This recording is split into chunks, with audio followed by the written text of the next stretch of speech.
नमस्कार दोस्तों, मैं आपका दोस्त मनीष आप सभी का अपने इस यूट्यूब चैनल पर बहुत बहुत स्वागत करता हूं।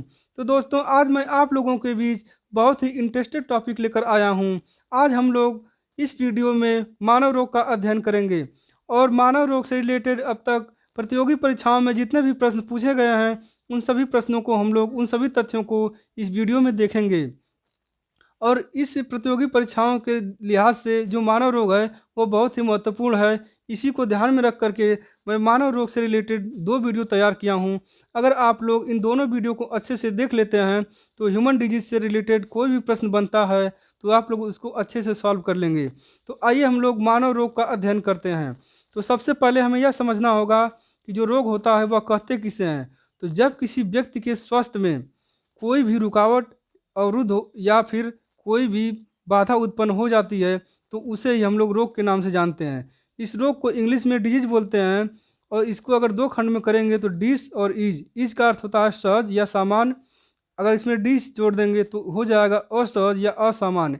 यानी जब किसी व्यक्ति के स्वास्थ्य में असहज या असामान्य स्थिति उत्पन्न हो जाती है तो उसे ही हम लोग रोग कहते हैं। और हम लोग रोग का वर्गीकरण देख लेते हैं कि रोग को कितने भागों में बांटा गया है। तो रोग को दो भागों में बांटा गया है। पहला है जन्मजात रोग जिसको कॉन्जेनिटल डिजीज कहते हैं, तथा दूसरा है उपार्जित रोग जिसको एक्वायर्ड डिजीज बोलते हैं। तो यह जो जन्मजात रोग होता है यह शिशु के अंदर जन्म के समय से ही उसके अंदर विद्यमान होता है। जबकि जो उपार्जित रोग होता है यह रोग किसी अन्य कारणों से जन्म के बाद बालक के अंदर देखने को मिलता है। अब जो उपार्जित रोग होता है इसको दो भागों में बांटा गया है।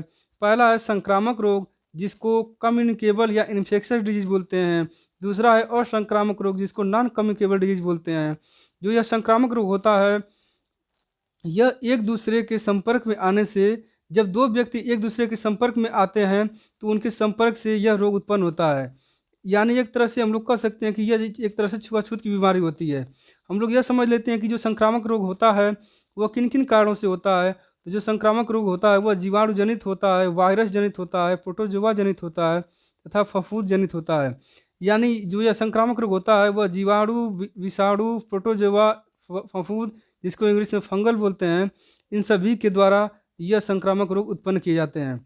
और हम लोग जो असंक्रामक रोग है उसको देख लेते हैं कि असंक्रामक रोग जो है वह उसके अंतर्गत कौन कौन से आते हैं। तो जो हीनता जनित रोग होता है जिसको डिफिशियंसी डिजीज बोलते हैं, यह रोग जो होता है विटामिन की कमी से पाया जाता है और यह असंक्रामक रोग होता है। इसके अंतर्गत रिकेट्स हो गया, स्कर्वी हो गया, पेलाग्रा हो गया, ये सभी जो हैं यह डिफिशियंसी डिजीज हैं। और हम लोग एलर्जी को देख लेते हैं। जो एलर्जी होता है इसको हिंदी में प्रत्युर्जता बोलते हैं, यह भी असंक्रामक रोग है। इसके अंतर्गत जो व्यक्ति होता है वह किसी वस्तु के प्रति बहुत ही अधिक संवेदनशील होता है। जैसे मान लीजिए कोई व्यक्ति है वह सूर्य के प्रकाश के प्रति अगर अधिक संवेदनशील है तो जब भी सूर्य का प्रकाश उसके शरीर पर तेज़ी से पड़ेगा तो उसके शरीर में लाल लाल दाने या फिर खुजली या फिर चिकत्ते पड़ जाएंगे। यह सब एलर्जी के लक्षण देखने को मिलते हैं। हम लोग कैंसर को देख लेते हैं। जो कैंसर होता है जब किसी व्यक्ति में उसकी कोशिकाओं में असामान्य वृद्धि हो जाती है और वह कोशिकाएं एक गुच्छे का रूप ले लेती है जिसको सिस्ट बोलते हैं, तो वह कैंसर का रूप धारण कर लेती है। यह भी जो है यह संक्रामक रोग नहीं है बल्कि असंक्रामक रोग है। अब हम लोग आनुवंशिक रोगों को देख लेते हैं। आनुवंशिक रोग ऐसे रोग होते हैं जो माता पिता के द्वारा एक पीढ़ी से दूसरे पीढ़ी तक पहुँचाए जाते हैं, उसको आनुवंशिक रोग कहते हैं। आनुवंशिक रोग में जो दो सबसे महत्वपूर्ण रोग है वह है वर्णांधता जिसको कलर ब्लाइंडनेस बोलते हैं। इसके अंतर्गत जो रोगी होता है वह लाल एवं हरे रंग को पहचान नहीं पाता है, यानी उन दोनों रंगों में अंतर नहीं कर पाता है। और जो हीमोफीलिया रोग है इसके अंतर्गत जो रोगी होता है उसके शरीर से रक्त स्राव लगातार होता रहता है। रक्त स्राव जो रुकता नहीं है क्योंकि उसके रक्त में रक्त का जो थक्का बनता है वो बनता नहीं है, इसी कारण लगातार रक्त होता बहता रहता है जिसके कारण रोगी की मृत्यु हो जाती है। और जो हृदय रोग होता है यह भी असंक्रामक रोग के अंतर्गत आता है। और हम लोग जीवाणु से रिलेटेड जितने भी रोग होते हैं उन सभी रोगों को देखेंगे, लेकिन उससे पहले हमें थोड़ा सा जीवाणु के बारे में जानना होगा कि जीवाणु होता क्या है। तो जो जीवाणु होता है इसको इंग्लिश में बैक्टीरिया बोलते हैं और इसकी खोज सबसे पहले 1683 ईस्वी में हॉलैंड के वैज्ञानिक एंटोनी वान लीeuwenhoek ने किया था। यह बहुत बार कंपटीशन एग्जाम में पूछा गया है कि जीवाणु की खोज किसने किया था, तो एंटोनी वान लीeuwenhoek ने किया था। और उन्होंने अपने बनाए गए खुद के सूक्ष्मदर्शी से दांत की जो खुरचन होती है, दांत की खुरचन में सबसे पहले जीवाणुओं को देखा और उन जीवाणुओं को इन्होंने सूक्ष्म जीव के नाम से संबोधित किया। इसी कारण जो लीवेनहॉक है इनको जीवाणु विज्ञान का पिता, फादर ऑफ बैक्टीरियोलॉजी के नाम से जाना जाता है। और जो एरनबर्ग हैं, एरनबर्ग ने 1829 में जो सूक्ष्म जीव हैं उनको जीवाणु नाम दिया था, यानी जीवाणु नाम का जो प्रयोग किया था यह एरनबर्ग के द्वारा ही प्रयोग किया गया।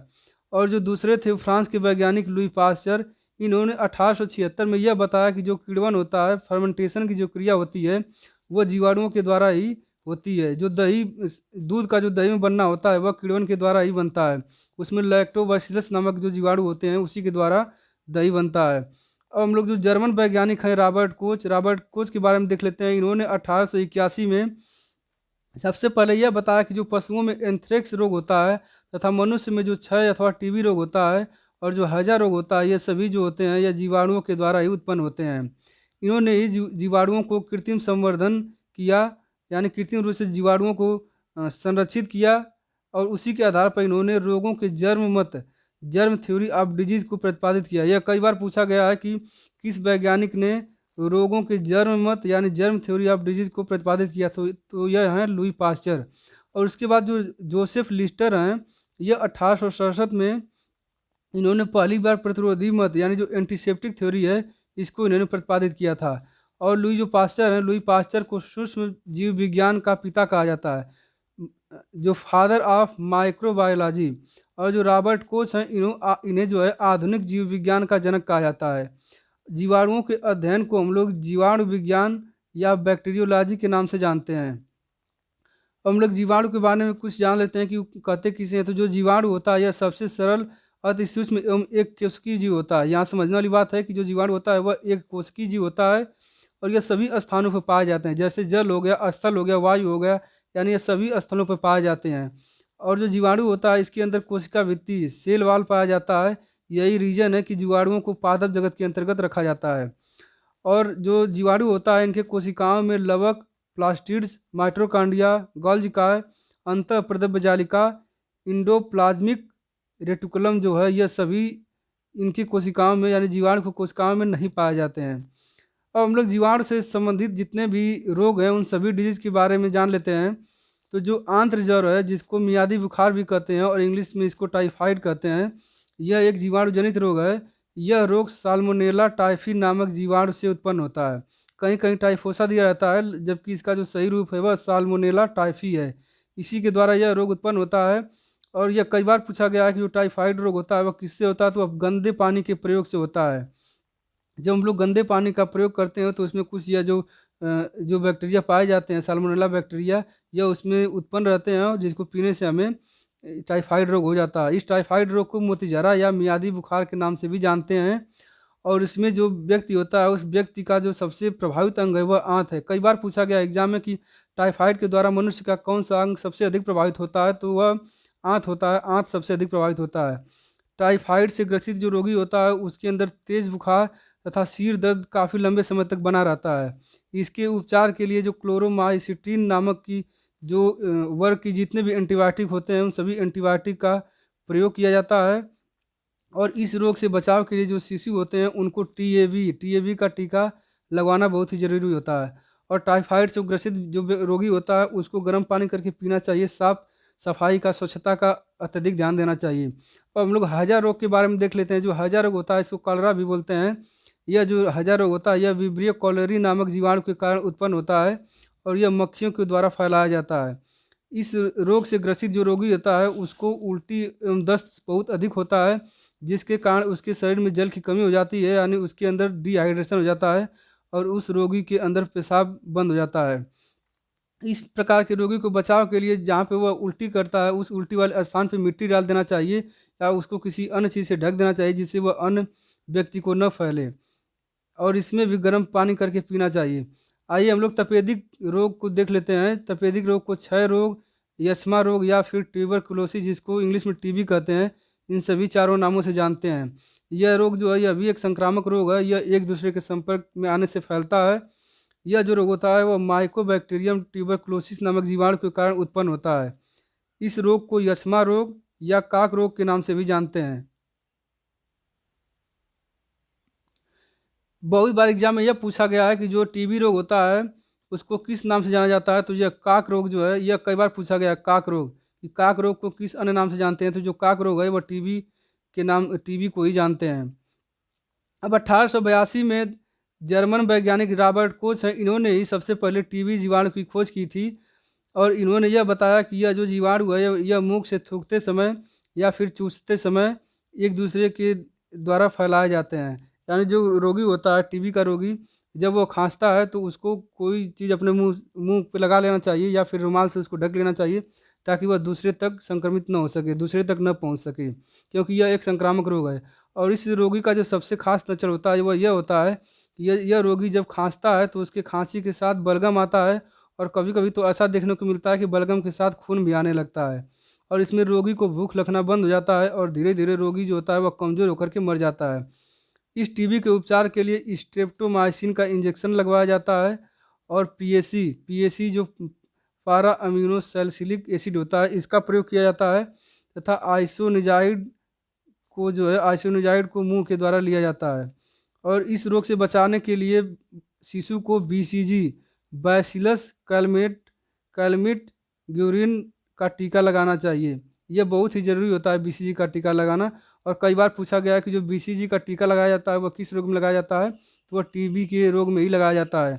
और टीबी का जो सबसे नवीन दवा है वह उसका नाम है विलिसिन। यह टीबी की सबसे नवीन दवा है। अब हम लोग डिप्थीरिया को देख लेते हैं। जो डिप्थीरिया होता है यह कोरोनोबैक्टीरियम डिप्थीरियाई नामक जीवाणु के कारण उत्पन्न होता है। और यह जो रोग होता है यह गले में कृत्रिम झिल्ली बन जाती है। यानी इस रोग में जो ग्रसित रोगी होता है उससे गले में कृत्रिम झिल्ली बन जाती है, जिसके कारण उसको सांस लेने में दिक्कत महसूस होती है, उसका श्वास अवरुद्ध हो जाता है। और आगे से चल करके वह श्वास बिल्कुल एकदम अवरुद्ध हो जाता है, जिसके कारण रोगी होता है वह मृत्यु को प्राप्त हो जाता है। और इस डिप्थीरिया से बचाव के लिए बच्चों को, जो शिशु होते हैं, उनको डीपीटी का टीका अवश्य लगवाना चाहिए।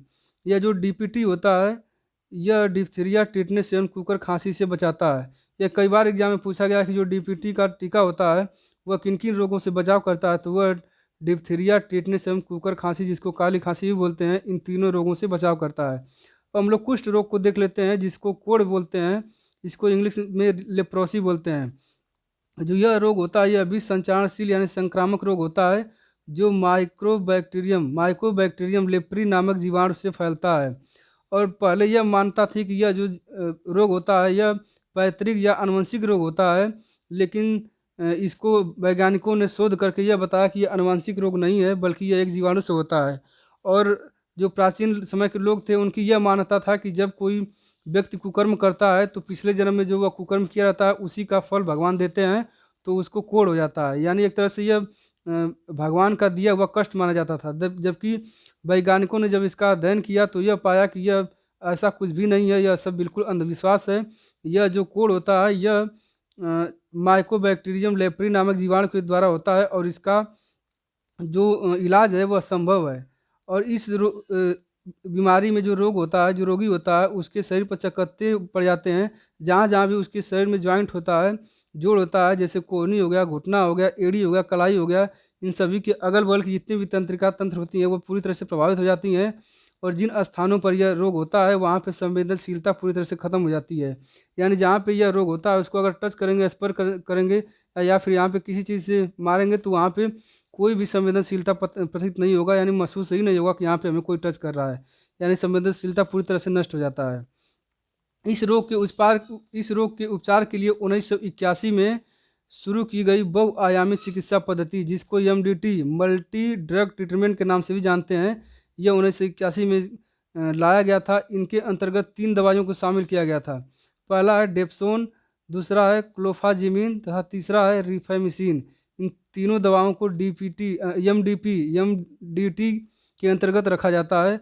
और इस रोग से ग्रसित यानी कुष्ठ रोग से ग्रसित रोगी को इन तीनों दवाइयों का सेवन करना बहुत ही ज़रूरी होता है। अब हम लोग टिटनेस को देख लेते हैं। जो टिटनेस होता है इसको लॉकजा या धनुष टंकार या धनु स्तंभ के नाम से भी जाना जाता है। यह कई बार एग्जाम में पूछा गया है कि टिटनेस को जो अन्य नाम से जाना जाता है कौन सा नाम है, तो वह लॉकजा के नाम से जाना जाता है।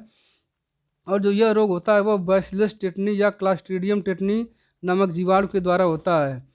इस रोग से ग्रसित जो रोगी होता है उसका शरीर पूरी तरह से एकदम धनुष के आकार में मुड़ जाता है, एकदम ऐंठन उसके शरीर में होने लगती है और ऐसा होने से रोगी का मृत्यु हो जाता है। शरीर के किसी भी भाग में जब चोट लगती है और वह चोट जब घाव बन जाता है, तब ये जीवाणु धूल, गोबर आदि से घाव के रास्ते हमारे शरीर में प्रवेश कर जाते हैं। और इस टेटनस से बचाने के लिए एटीएस का टीका, एंटीऑक्साइड सीरम का टीका लगाना बहुत ही ज़रूरी होता है। और बच्चों को इस रोग से बचाने के लिए डीपीटी का टीका अवश्य ही लगवाना चाहिए। अब हम लोग प्लेग को देख लेते हैं। जो प्लेग होता है यह एक छुआछूत की बीमारी होती है और इसका जो जीवाणु होता है वो बैसिलस पेस्टिस, जिसको पास्चुरेला पेस्टिस भी बोलते हैं, इसी जीवाणु से यह रोग उत्पन्न होता है। यह एक संक्रमण रोग है जो चूहों एवं गिलहरी आदि के शरीर पर जो पिस्सू पाए जाते हैं, इस पिस्सुओं के संपर्क में जब कोई व्यक्ति आता है तो उसे यह प्लेग रोग उत्पन्न हो जाता है। और पिस्सुओं में जो इन चूहों और गिलहरियों में जो पिस्सू पाया जाता है, इन पिस्सुओं में जो सबसे खतरनाक पिस्सू होता है उसका नाम है जेनोप्सिला केओपिस। जेनोप्सिला केओपिस जो पिस्सू है यह सबसे खतरनाक पिस्सू पाया जाता है, क्योंकि यह पिस्सू जो है मानव शरीर में बहुत आसानी से प्रवेश कर जाता है। इस प्लेग रोग से बचाव के लिए सल्फा ड्रग्स एवं स्ट्रेप्टोमाइसिन दवाओं का प्रयोग किया जाता है। चूहों को मारने के लिए जिंक फास्फेट का प्रयोग करना चाहिए ताकि इस रोग से बचाव किया जा सके। अब हम लोग निमोनिया की देख लेते हैं। जो निमोनिया होता है यह डिप्लोकोकस न्यूमोनी नामक जीवाणु से उत्पन्न होता है और इस निमोनिया में बहुत तेज बुखार आता है तथा सांस लेने में कठिनाई एवं फेफड़े में सूजन हो जाती है और इस रोग से ग्रसित रोगी को ठंड से बचाना चाहिए। अब हम लोग काली खांसी को देख लेते हैं। जो काली खांसी होता है इसको इंग्लिश में हुपिंग कफ भी बोलते हैं और यह जो रोग होता है यह हीमोफिलस परट्यूसस नामक जीवाणु से होता है। इससे बचाव के लिए जो है काली खांसी का टीका, यानी बच्चों को जो डीपीटी का टीका होता है उसको जरूर लगवाना चाहिए और इस काली खांसी को कुकर खांसी के नाम से भी जाना जाता है। हम लोग सिफिलिस को देख लेते हैं। जो सिफिलिस होता है यह ट्रैपोनेमा पैडिलम के द्वारा फैलता है और यह जो रोग होता है यह एक तरह से सेक्स से संबंधित होता है। इस रोग से संक्रमण जो रोगी होता है वह पूरी तरह से प्रभावित होता है और इसमें जो होता है जो शिश्न होता है उसमें लाल रंग के दाने पड़ जाते हैं और इससे हृदय और यकृत मस्तिष्क यह भी प्रभावित होता है। इस रोग से बचाव के लिए पेनिसिलिन का प्रयोग करना चाहिए। अब लोग गोनोरिया को देख लेते हैं। जो गोनोरिया होता है इसको सुजाक रोग से नाम से भी जानते हैं। यह रोग नाइसेरियाई गोनोरियाई द्वारा प्रसारित किया जाता है, यानी इसी के द्वारा यह रोग फैलता है। यह एक प्रकार से संक्रामक रोग यह भी होता है और इस रोग में मूत्र जनन का जो मार्ग होता है उस वहाँ पे म्यूकस जम जाता है जिसके कारण बहुत दर्द होता है और जोड़ों में बहुत दर्द होता है जिसके कारण जो स्त्रियाँ होती है वह बांझ हो जाती है। इसमें भी एंटीबायोटिक का प्रयोग किया जाना चाहिए और यह रोग जो होता है यह भी सेक्स से संबंधित होता है। अब हम लोग बैक्टीरिया से संबंधित जितने भी रोग थे उन रोगों को ट्रिक के माध्यम से याद कर लेते हैं। तो इन रोगों को याद करने के लिए जो ट्रिक है वह है जीएसटी पंडित का न्यू टीका है। इसको याद कर लेंगे। जीएसटी पंडित का न्यू टीका है। जी से हो जाएगा गोनोरिया, एस से हो जाएगा सिफिलिस, टी से हो जाएगा टाइफाइड, प से हो जाएगा प्लेग, डी से हो जाएगा डिप्थीरिया, त से हो जाएगा तपेदिक जिसको टीबी भी बोलते हैं, तथा का से हो जाएगा काली खांसी जिसको कुकर खांसी भी बोलते हैं, तथा टी से हो जाएगा टिटनेट और का से हो जाएगा कुष्ठ रोग, न्यू से हो जाएगा न्यूमोनिया तथा है से हो जाएगा हैजा।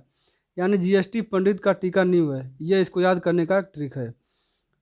तो जीवाणु जनित जितने भी रोग थे उनका यहीं पे समापन होता है।